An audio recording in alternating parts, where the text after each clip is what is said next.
ಎಲ್ಲರಿಗೂ ನಮಸ್ಕಾರ.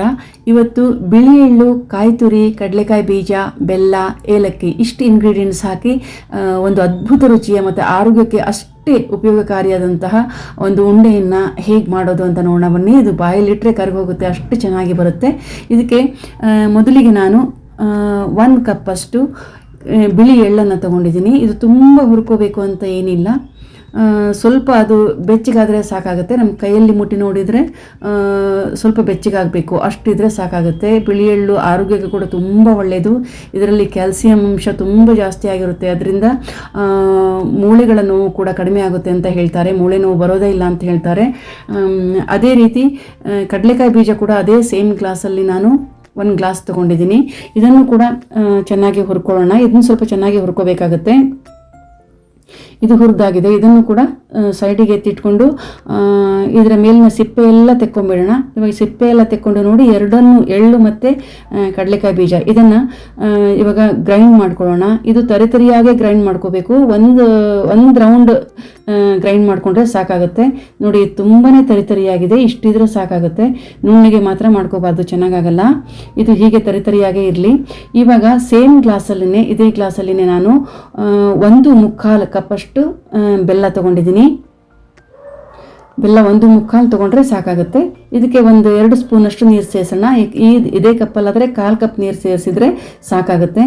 ಇದು ಸ್ವಲ್ಪ ಪಾಕ ಬರಲಿ, ತುಂಬ ಏನು ಗಟ್ಟಿ ಪಾಕ ಬರಬೇಕಂತೇನಿಲ್ಲ. ಸ್ವಲ್ಪ ಅದು ನೊರೆ ಬರುತ್ತಲ್ವ, ಅಷ್ಟು ಮುಟ್ಟಿ ನೋಡಿದರೆ ನಮಗೆ ಗೊತ್ತಾಗುತ್ತೆ ಅದರದ್ದು ಕನ್ಸಿಸ್ಟೆನ್ಸಿ ಹೇಗಿದೆ ಅಂತ.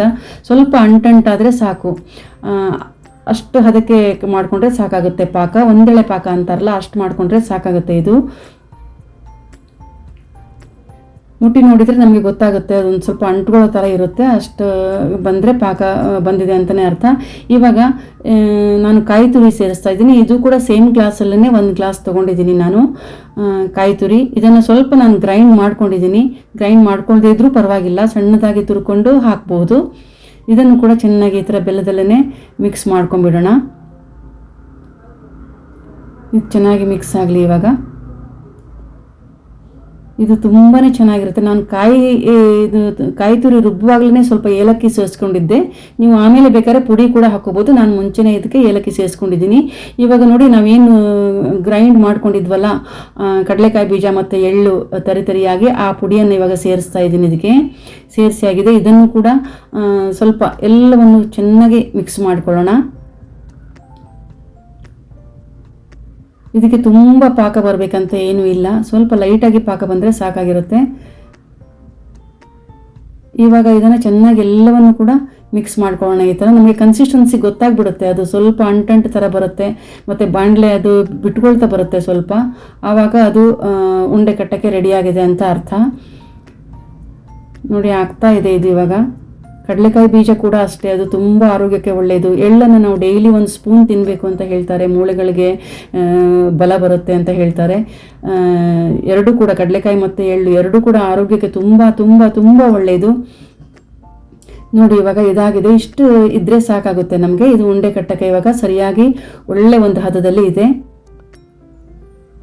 ಇವಾಗ ಇದನ್ನು ಬಿಸಿ ಇರುವಾಗಲೇ ನಾವು ಉಂಡೆ ಕಟ್ಟಬೇಕಾಗುತ್ತೆ.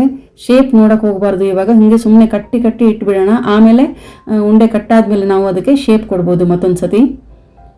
ಯಾಕೆಂದರೆ ಬಿಸಿ ಇದ್ದಾಗಲೇ ಇದನ್ನ ಈ ಥರ ಕಟ್ಕೊಂಡ್ಬಿಡ್ಬೇಕು. ಒಂದೊಂದಾಗಿ ಕಟ್ಕೊಂಡ್ಬಿಡೋಣ. ತುಂಬಾ ಬಿಸಿ ಇರುತ್ತೆ, ನೋಡಿಕೊಂಡು ಸ್ವಲ್ಪ ತುಪ್ಪ ಸವರ್ಕೊಂಡು ಕೈಗೆ ನಾನು ಕಟ್ತಾ ಇದ್ದೀನಿ. ತುಂಬಾ ಚೆನ್ನಾಗಿರುತ್ತೆ. ಅಂದರೆ ಬಾಯಲ್ಲಿಟ್ಟರೆ ಕರಗೋಗುತ್ತೆ, ಅಷ್ಟೊಂದು ಸ್ವಾದಿಷ್ಟಕರವಾಗಿರುತ್ತೆ. ಯಾರು ಬೇಕಾದರೂ ತಿನ್ಬೋದು ಇದನ್ನು, ತುಂಬ ಚೆನ್ನಾಗಿರುತ್ತೆ. ನೋಡಿ, ಇವಾಗ ಮೊದಲೇನು ಕಟ್ಟಿಟ್ಕೊಂಡಿದ್ವಲ್ಲ ಅದಕ್ಕೆ ಸ್ವಲ್ಪ ಶೇಪ್ ಕೊಟ್ಟರೆ ಆಯಿತು ಅಷ್ಟೇ. ಈ ಥರ ರೌಂಡ್ ಆಗಿಬಿಡುತ್ತೆ.